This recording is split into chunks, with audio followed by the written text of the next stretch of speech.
Muy buena noche, bienvenido a su programa Acción Positiva. Hoy pues queremos empezar por enviar un saludo a todas las mujeres del mundo por ser el Día Internacional de la Mujer. Cada día su participación en la vida es más importante o es más notoria realmente, porque importante siempre lo ha sido. Las mujeres ahora pues las vemos en todos los aspectos de la vida, transformando mucho de lo que está sucediendo, incluso el área política, ya que afortunadamente pues cada vez más mujeres están ocupando lugares de elección, funcionarios de Estado, en fin, a las mujeres en el mundo, particularmente a las de Guatemala, una felicitación en el Día Internacional de la Mujer y que cada día pues sus derechos sean más respetados. Tengo el gusto hoy de presentarles a mi invitado, al ingeniero Ramón Parellada. Él es director del Centro de Estudios Económicos y Sociales, CES, y ya hemos tenido el gusto de que nos acompañe en otras ocasiones en este programa. Bienvenido, ingeniero. Muchas gracias, doctor. Es un gusto estar aquí y espero que tengamos una amena conversación. Pues muchas gracias, ingeniero. Me recuerdo que la vez pasada que tuvimos el gusto de que nos acompañara, tocamos un tema bastante polémico. Y ese tema, pues de repente por aquí lo vamos a ir tocando en algún momento, era sobre las drogas y la legalización de las drogas, etcétera, ¿no? Pero ahora, en parte, con todas estas situaciones que se van creando, como usted sabe, recientemente estuvo aquí en Guatemala el señor vicepresidente de Estados Unidos en una reunión en la cual participaron los presidentes de Honduras, de El Salvador, de Guatemala, el Polo Norte de Centroamérica o el Triángulo Norte, y se habló sobre una alianza de la prosperidad o para la prosperidad, ingeniero. El ingeniero Parellada pues es un distinguido académico.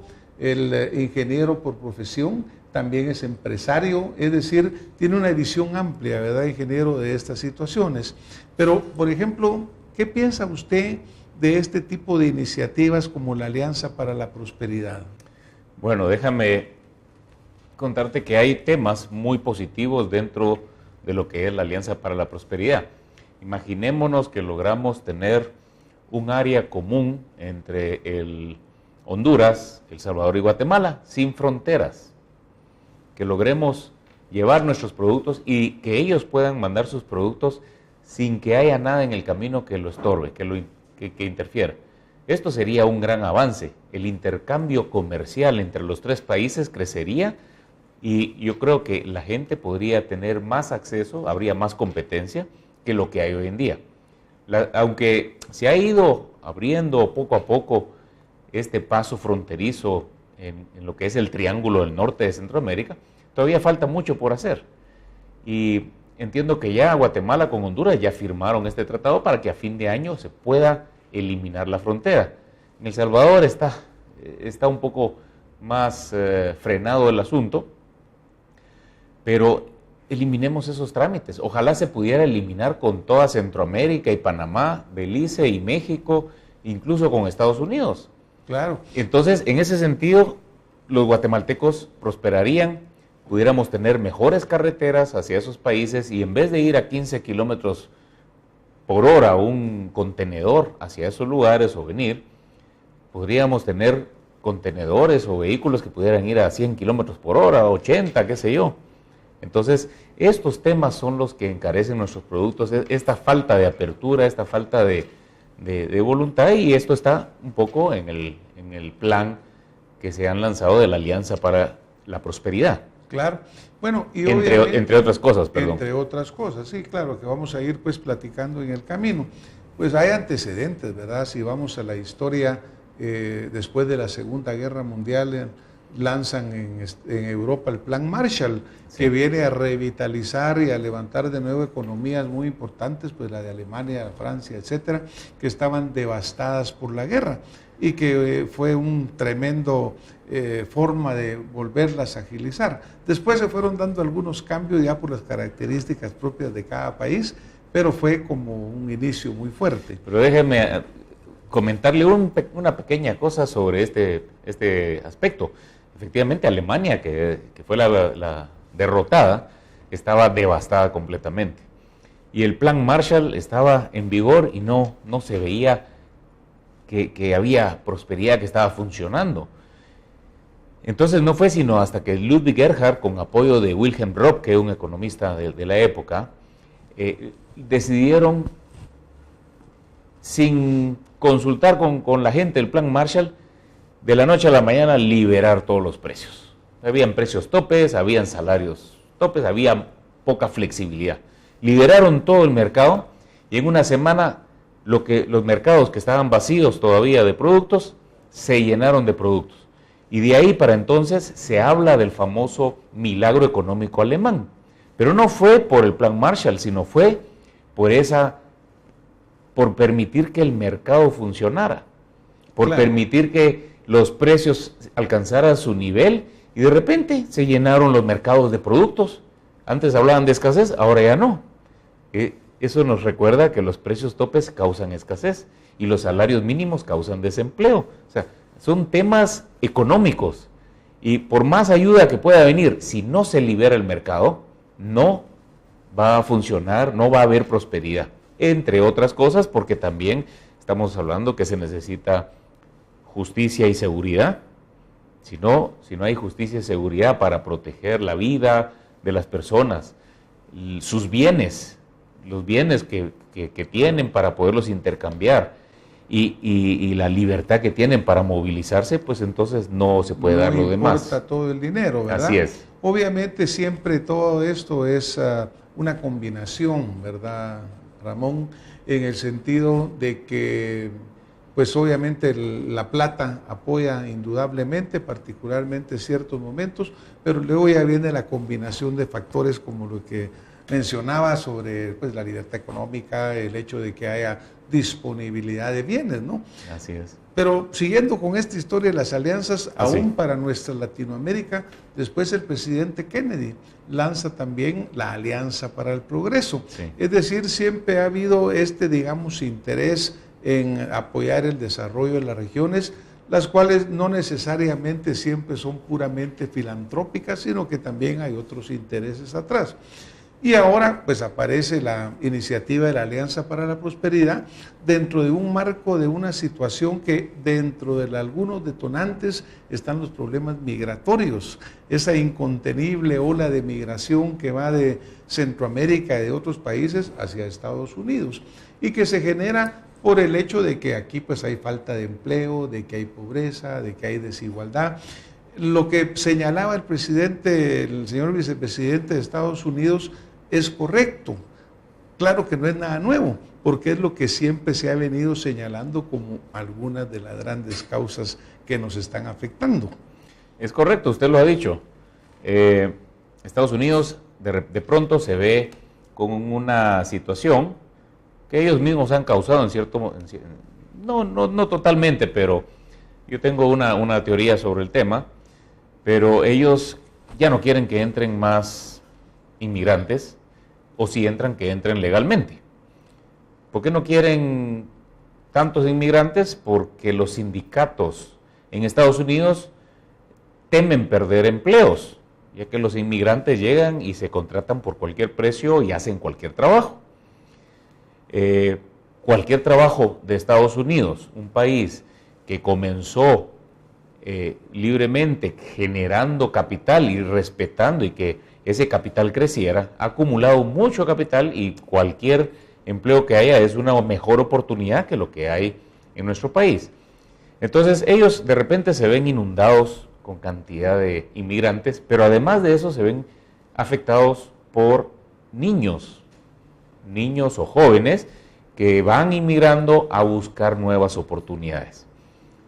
Por supuesto, estos niños y jóvenes van porque hay algún familiar allá que los va a acoger y que tienen la oportunidad de trabajar en algo y mejorar la situación de ellos y de su familia que se queda en regiones muy pobres de Guatemala, regiones paupérrimas, regiones donde hay inseguridad, donde hay falta de oportunidades. Entonces, es una combinación de dos cosas. Estados Unidos, que no ha permitido el libre acceso, aunque ellos digan que son los que más inmigrantes dejan llegar legalmente, que más visas dan para que llegue la gente, es insuficiente. O sea, ellos, por ejemplo, vaya usted a la Embajada de Estados Unidos y mires todos los días las colas limitadas que hay porque no dan más visas. Es un calvario para los que se quieren ir allá, es un trámite feo y engorroso en todos los países del mundo.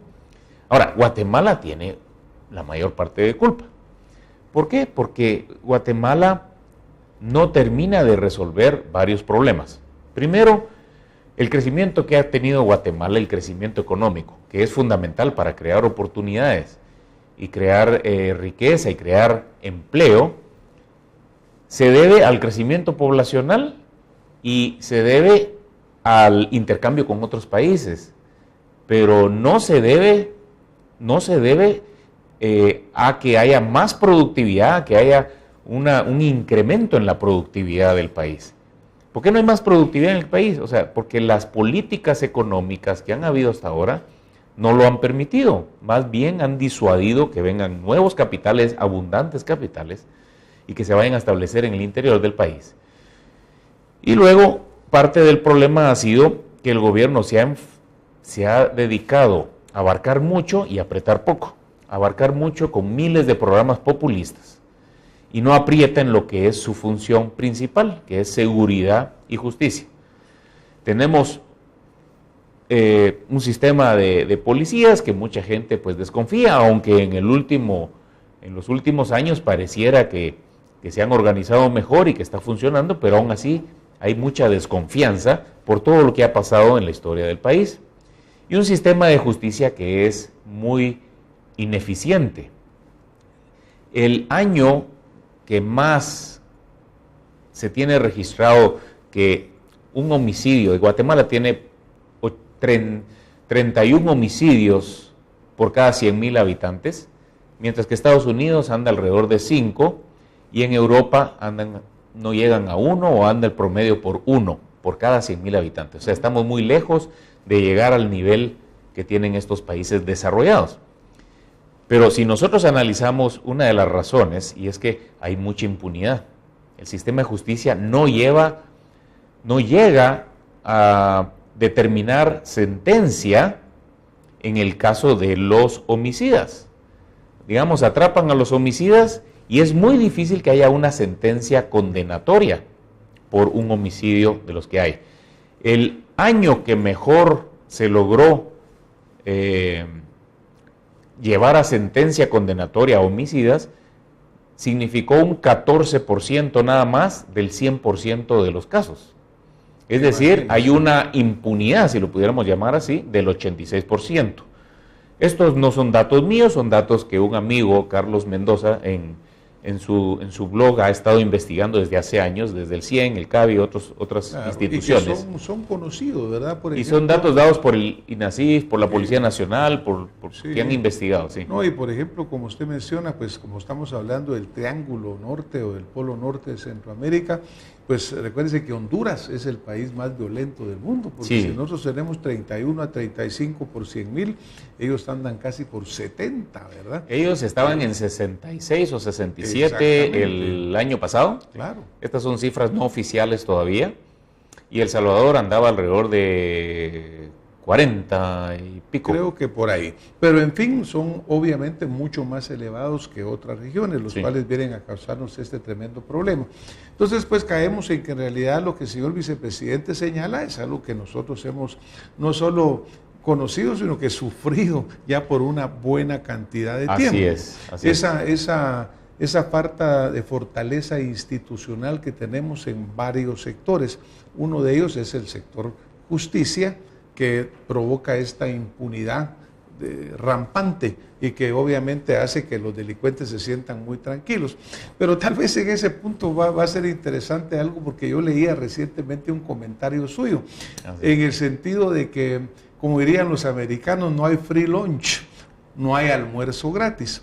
Según recuerdo, inicialmente la propuesta que hacían los países centroamericanos del Triángulo Norte era un pedido de más o menos entre 15,000 millones de dólares para esta alianza para la prosperidad, y finalmente están dando más o menos 1,000 millones de parte de Estados Unidos y la contraparte que tiene que dar cada país, pero se queda lejos de los 15,000 millones iniciales. Por otro lado, también no es de inmediato, sino que es de un lapso de creo 4 o 5 años. Pero dentro de todo esto surge ahora algo que ha estado en los medios, y es el hecho de que como una de las condiciones que muy diplomática y elegantemente el señor vicepresidente de Estados Unidos menciona, porque no dice impongo, pero sí dice es condición, es el hecho de la permanencia en Guatemala de la CICIG, esta comisión que desde su origen ha tenido controversia. Y en este momento, pues hace algún poco tiempo, el señor presidente de la República de Guatemala dijo, miren, no, ya termina, ya no nos sirve, ya no es necesaria. Y ha habido un movimiento de muchas naciones afuera que dicen que no, que sí se necesita, de muchas instituciones locales, y ahora el señor vicepresidente lo reafirma. ¿Qué piensa usted en ese sentido? Bueno, yo creo que no es esa la forma de solucionar el problema de impunidad o falta de justicia de Guatemala, dejándoselo a una entidad externa. De hecho, antes de que viniera la CICIG, que se hablaba de la CICIAX, yo escribí varios artículos oponiéndome, porque creía que los problemas de seguridad y justicia los tenemos que resolver nosotros, y corresponde precisamente al organismo judicial resolver estos problemas, mejorar su situación. Pues sigo pensando lo mismo. Sigo pensando que el problema no viene a ser que venga una entidad de fuera que pase, que esté inmune y que pase por encima del organismo judicial. Es más, incluso se habla que han inventado pruebas, que han tenido testigos falsos. Se habla bueno, cuáles son los verdaderos casos que resolvieron, porque hay muchos casos que los resolvió el sistema judicial, no ellos directamente, y otros quedan lagunas. El sistema judicial tiene un problema, y es la forma en que está estructurada, la forma en que se eligen magistrados y jueces. Todo este sistema hay que cambiarlo. Es algo que tenemos que hacer nosotros y no alguien de fuera. Porque al estar con el sistema actual está politizado. Se escogen a los magistrados, se pide a las universidades, se pide a los colegios profesionales que formen comisiones. Hay todo un sistema, pero que no funciona. Y se escoge una serie de personas de acuerdo a unos requerimientos técnicos. Y luego de estas personas que ya fueron calificados y que pasan al Congreso, viene el Congreso y determina quiénes son los que van a ser electos. En esta elección hay mucha politización, incluso en la elección de los candidatos originalmente. Una forma de eliminar esa politización es simplemente se eligen los candidatos objetivamente, para lo cual no haría falta ni siquiera que se junten los colegios profesionales, ni siquiera las universidades. Simplemente se contratan 2 o 3 empresas de estas que hacen selección de personal profesionales y que ellos hagan una investigación de cada currículo y lo presenten y pongan quién califica y quién no. Si las 3 dan por bueno a un candidato, ese pasa. Si una de ellas tiene dudas de algún candidato, ese no pasa. No quiere decir que sea malo o no, simplemente sería un método. Y después, los que queden, estos se van a elegir por sorteo. Entonces, ya elimina toda la politización posible, o por lo menos una buena parte de la politización. Este sería un primer paso. Segundo, tenemos jueces que tienen que estarse eligiendo y renovando sus mandatos cada 4 años, lo cual eso es improcedente. No hay una visión de largo plazo. En 4 años muchos llegan a ver qué saco. No hay incentivos para realmente especializarse, profundizar y ser los mejores. Claro, hay excepciones porque hay gente muy buena que tienen la vocación. Y tampoco les permite independencia porque siempre están dependiendo de una elección. Exacto, y por lo tanto saben que van a quedar al aire, sus ingresos son variables. Entonces, lo ideal sería que fueran vitalicios y que se les pague muy bien y que se les dé muy buena protección y que se les dé unas oficinas como deben de ser, con la ayuda que debe ser. Esa es la prioridad. Si no hay un sistema de justicia donde los jueces están especializándose y pensando en el largo plazo, que no, solo se podrían remover con causa justificada, demostrada. Y con un proceso muy Y con un proceso que tiene que estar bien establecido. Claro. Pero ellos tienen que tener una estabilidad en largo plazo para poder estar tranquilos. Eso ocurre en algunos países donde hay mucha más seguridad en el tema de justicia, donde hay menos impunidad. Y aquí cambiando a cada rato y metiendo magistrados y jueces que son escogidos políticamente, porque la verdad que esa es la realidad. Bueno, mire, en el mismo Estados Unidos los jueces de la Corte Suprema son vitalicios. Pues, o se mueren o renuncian porque ya están mayores. Renuncian, así es. Pero eso les permite no ser objeto de presiones políticas, por ejemplo. Pero mire, Ramón, volviendo, digamos, al punto de que en algún momento, pues, alguien que estaba en el programa me dice, es que mire, doctor, acuérdese que el que paga la marimba pide las canciones. ¿Es verdad? Entonces dice, ¿Es verdad? Viene esta ayuda condicionada a que ustedes, por ejemplo, condicionada elegante y diplomáticamente, ¿verdad? Porque dice, mire, yo creo que si no se hace tal renovación, va a ser muy difícil que el Congreso lo apruebe, ¿verdad? Mire, lo que yo vi fue lo siguiente. Él no lo habló a los presidentes este tema, él lo dijo a los periodistas. Claro. En pocas palabras, fue un mensaje, como usted dice, elegante, que lo dijo a los periodistas, pero no lo dijo al presidente. Pero yo creo que está equivocado él, y yo creo que eso no se debe aceptar. A mí me han dicho que por ese artículo que escribí, me paga el gobierno. Imagínense, a mí que me va a pagar el gobierno, ni los conozco. Yo creo que la gente a veces no mira toda la perspectiva como debe ser. Claro. Yo pienso que si te están dando una dádiva, el que la da puede poner condiciones, pero depende del que la recibe si la acepta o no. Entonces hay cosas buenas y hay cosas malas. Y simplemente yo, por ejemplo, no aceptaría algo que va contra mis principios. Claro. Simple y sencillamente por más millones que pudieran ser. Y el problema de resolver la pobreza no se resuelve con donaciones porque eso crea dependencia. No hay un país que a través de donaciones haya logrado salir adelante. Pero sí hay muchos ejemplos donde los países han salido adelante gracias a la apertura económica y a una mayor libertad, simplificación de los trámites burocráticos, concentración del gobierno en lo que es su función primordial de seguridad y justicia, reducción de la impunidad, reducción de las tasas de homicidio, de robos. Todas estas cosas han hecho que los países prosperen. Seguridad jurídica, seguridad para la inversión. Esto es fundamental y más apertura, más apertura. Porque otra de las cosas que señala, pues, o que se señala acá como algo nuevo, pero sabemos que es un mal antiguo, es la corrupción. Porque desafortunadamente cuando yo le mencionaba que han habido planes, comparando el plan Marshall, hablaban que era como 6,000 millones de dólares los que dieron en su momento, y que en Latinoamérica se han ido más de 600,000 millones y que realmente no somos una Alemania, ¿no?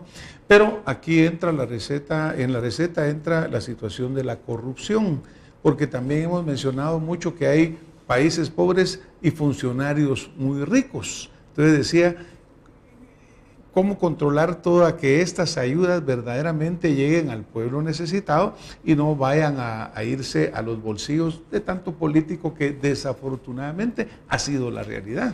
Pues si usted me dice ahorita en Guatemala, yo no daría ni un centavo, porque la corrupción es campeante. Somos campeones en la corrupción. Por todos lados se habla de problemas.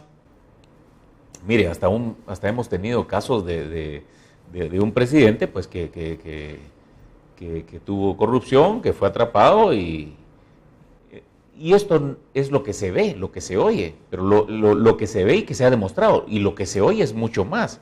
Claro.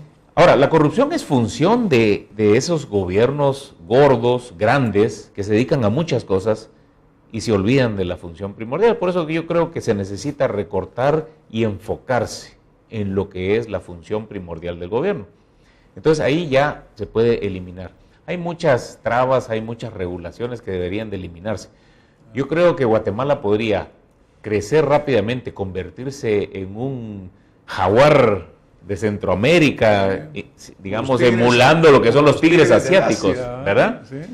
Si, por ejemplo, redujera su tamaño y se concentrara en su función primordial, si pensara que muchas cosas lo pueden hacer los privados, en vez de hacerlo el gobierno, carreteras.